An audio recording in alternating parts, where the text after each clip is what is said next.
السلام علیکم ناظرین، امید کرتا ہوں آپ تمام لوگ خیر و عافیت سے ہوں گے۔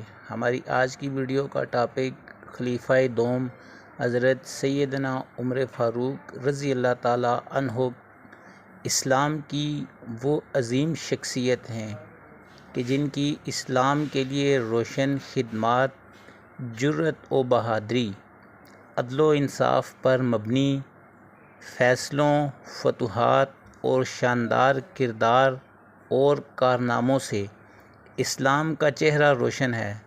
سیدنا عمر بن خطاب رضی اللہ تعالی عنہ تاریخ انسانی کا ایسا نام ہے جس کی عظمت کو اپنے ہی نہیں بیگانے بھی تسلیم کرتے ہیں۔ وہ نبی نہیں تھے مگر اللہ نے ان کی زبان حق پر وہ مضامین جاری کر دیے جو وحی کا حصہ بن گئے۔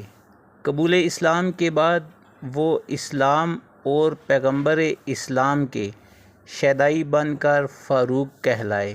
تعارف: آپ رضی اللہ تعالی عنہ کا نام عمر بن خطاب، لقب فاروق اور کنیت ابو حفص ہے۔ آپ رضی اللہ تعالی عنہ کا سلسلہ نسب 9ویں پشت میں حضور نبی اکرم صلی اللہ علیہ وآلہ وسلم سے جا ملتا ہے۔ آپ رضی اللہ تعالی عنہ سے قبل 40 مرد اور 11 عورتیں نور ایمان سے منور ہو چکی تھیں۔